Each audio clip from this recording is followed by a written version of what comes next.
ରଥଯାତ୍ରା ସମୟ ନବମ ଦିନର ଗୁଣ୍ଡିଚା ଯାତ୍ରା ଶେଷ କରି ବାହୁଡ଼ାରେ ପ୍ରଭୁ ବାହୁଡ଼ି ଆସୁଛନ୍ତି ରଥରେ ବିଜେ କରି ଶ୍ରୀକ୍ଷେତ୍ରକୁ। ହଠାତ୍ ବଡ଼ଦାଣ୍ଡ ଉପରେ ରଥ ଅଟକି ଗଲା। ଦେଖଣାହାରୀମାନେ ଆଶ୍ଚର୍ଯ୍ୟ ହେଲେ। ଘଣ୍ଟ ଘଣ୍ଟି ହୁଳହୁଳି ହରିବୋଲ ଧ୍ୱନିରେ ସବୁଆଡ଼େ ପ୍ରକମ୍ପିତ ହେଉଛି। ତଥାପି କିନ୍ତୁ ରଥ ଚଳିଲା ନାହିଁ। ସେବାୟତମାନେ ମୁଣ୍ଡରେ ହାତ ଦେଲେ। ଭାଳେଣି ପଡ଼ିଲା। କ'ଣ କରାଯିବ? ରଥ କାହିଁ ଚାଲୁନି? ଯେତେ ପ୍ରଭୁଙ୍କୁ ନେହୁରା ହେଲେ ରଥ କିନ୍ତୁ ଚାଲିଲା ନାହିଁ। ଗଜପତି ମହାରାଜ ଆସିଲେ। ସେ ମଧ୍ୟ ଘୋର ଚିନ୍ତାରେ ପଡ଼ିଗଲେ। କ'ଣ ହେଲା? ଠାକୁର ରାଗିଛନ୍ତି ନା ଅଭିମାନ କରିଛନ୍ତି? କ'ଣ ହେଲା? କିଛି ଭୁଲ ହେଇଯାଇଛି କି? କ'ଣ ପାଇଁ ଠାକୁର ଯାଉନାହାନ୍ତି? ରଥ କାହିଁକି ଚାଲୁନାହିଁ?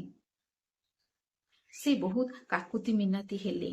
ତାପରେ ଯେତେବେଳେ ସମସ୍ତ ଉଦ୍ୟମ ବିଫଳ ହେଲା, ଠାକୁର ରାଜା ବାଧ୍ୟ ହୋଇ ଠାକୁରଙ୍କ ଆଗରେ ଲମ୍ବ ହୋଇ ଅଧିଆ ପଡ଼ିଲେ।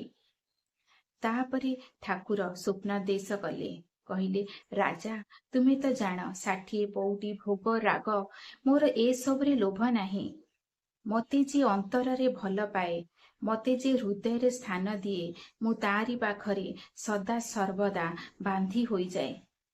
ମୋର ଭକ୍ତ ଯବନ ସାଲବେଗ ମୋତେ ଦେଖା କରିବା ପାଇଁ ଆସୁଛି ବୃନ୍ଦାବନରୁ ଚାଲି ଚାଲି।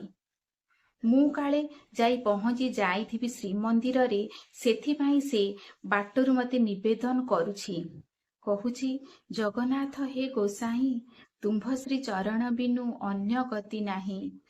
750 କୋଶ ଚାଲି ନ ପାରଇ, ଆମ୍ଭେ ଥିବା ଯାଏ ତୁମ୍ଭେ ନନ୍ଦୀ ଘୋଷେ ଥିବ ରହି। ସେ ମୋତେ ଆକୁଳ କଣ୍ଠରେ ବିନମ୍ର ନିବେଦନ ଜଣାଉଛି ରହିବା ପାଇଁ। ତେଣୁ ମୁଁ ଏଠି ଅଟକି ଯାଇଛି। ଯେତେବେଳେ ମୋ ଭକ୍ତ ଆସି ମୋତେ ଦେଖା କରିସାରିବ, ସେତେବେଳେ ଯାଇ ମୋ ନନ୍ଦିଘୋଷ ରଥ ଏଠି ଚାଲିବ। କୁହାଯାଏ, ରଥ 3 ଦିନ ଯାଏ ବଡ଼ ଦାଣ୍ଡରେ ସେମିତି ଅଟକିକି ରହିଥିଲା। ତାପରେ ଭକ୍ତ ସାଲବେଗ ଯେବେ ଆସି ପ୍ରଭୁଙ୍କୁ ଦର୍ଶନ କଲେ, ତାପରେ ଯାଇ ନନ୍ଦିଘୋଷ ରଥ ଚାଲିଥିଲା। ନମସ୍କାର, ଜୟ ଜଗନ୍ନାଥ। ସଙ୍ଗୀତା ସ୍ପିରିଚୁଆଲ ଚ୍ୟାନେଲକୁ ଆପଣମାନଙ୍କୁ ସ୍ୱାଗତ।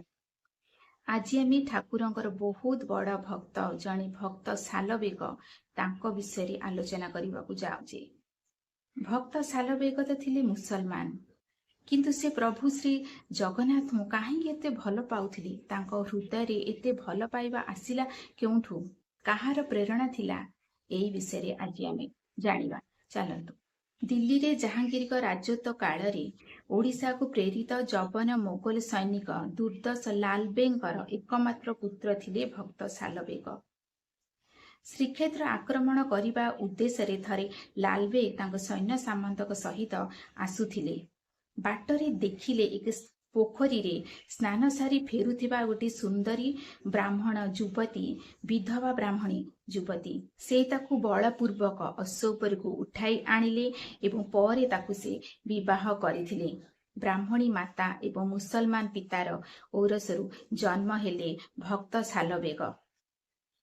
କୁହାଯାଏ, ଲାଲବେଗ ଏକ ଯୁଦ୍ଧରେ ମୋଗଲ ସୈନିକ ମାନଙ୍କ ସହିତ ଯେବେ ଯୁଦ୍ଧ କରୁଥିଲେ, ସେ ମୃତ୍ୟୁବରଣ କରିଥିଲେ।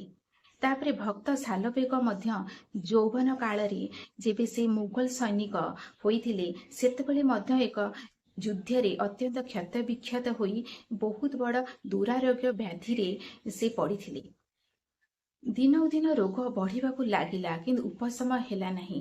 ଦିନେ ସେ ତାଙ୍କ ମାଆଙ୍କୁ କହିଲେ, ମା, ମୁଁ ଆଉ ବଞ୍ଚିବି ନାହିଁ। ତାଙ୍କ ମା କହିଲେ, ପୁଅରେ, ମୋ କଥା ଗୋଟିଏ ଶୁଣିବୁ। ପ୍ରଭୁ ଶ୍ରୀ ଜଗନ୍ନାଥଙ୍କୁ ଡାକେ, ତାଙ୍କରି ଚରଣରେ ନିଜକୁ ସମର୍ପଣ କରିଦେ, ସେ ହିଁ ତୋ ଦୁଃଖ ବୁଝିବେ। ତାପରେ ସେୟା ହିଁ ହେଲା। ସେ ସଦା ସର୍ବଦା ପ୍ରଭୁ ଶ୍ରୀ ଜଗନ୍ନାଥଙ୍କ ନାମ ଉଚ୍ଚାରଣ କରିବାକୁ ଲାଗିଲେ। ଦିନ ରାତି କେବଳ ତାଙ୍କୁ ହିଁ ଡାକିବାକୁ ଲାଗିଲେ। ତାପରେ କିଛି ଦିନ ଭିତରେ ଚମତ୍କାର ଭାବେ ତାଙ୍କ ଦେହ ସମ୍ପୂର୍ଣ୍ଣ ସୁସ୍ଥ ହୋଇଗଲା। ସେହି ଦିନଠାରୁ ସେ ପାଲଟି ଗଲେ ପ୍ରଭୁ ଶ୍ରୀ ଜଗନ୍ନାଥଙ୍କର ବହୁତ ବଡ଼ ଭକ୍ତ।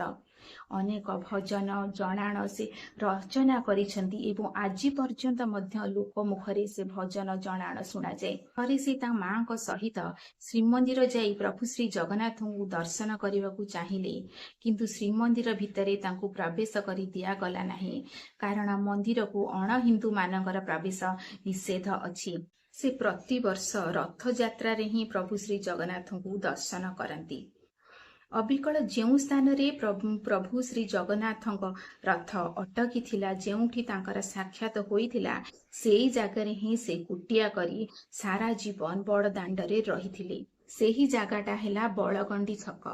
ତାଙ୍କ ମୃତ୍ୟୁ ପରେ ପୁରୀର ଜନସାଧାରଣ ମାନେ ସେଠି ତାଙ୍କ ପାଇଁ ଗୋଟେ ସମାଧି ତିଆରି କରିଦେଲେ। ବର୍ତ୍ତମାନ ମଧ୍ୟ ବଳଗଣ୍ଡି ଛକଟାରେ ଭକ୍ତ ସାଲବେଗଙ୍କର ସମାଧି ଅଛି ଏବଂ ପ୍ରତିବର୍ଷ ପ୍ରଭୁ ଯେବେ ବାହୁଡ଼ାରେ ବାହୁଡ଼ନ୍ତି, ତାଙ୍କ ରଥ ସେଇ ସମାଧି ପାଖରେ ଟିକିଏ ସମୟ ଅଟକିଯାଏ। ଆଶା କରୁଛି ଆଜିର ଭିଡ଼ିଓଟି ଆପଣଙ୍କୁ ଭଲ ଲାଗିଥିବ। ଲାଇକ୍, ସେୟାର ଏବଂ କମେଣ୍ଟ କରନ୍ତୁ। ମୋ ଚ୍ୟାନେଲକୁ ସବସ୍କ୍ରାଇବ କରନ୍ତୁ। ରହୁଛି। ଜୟ ଜଗନ୍ନାଥ।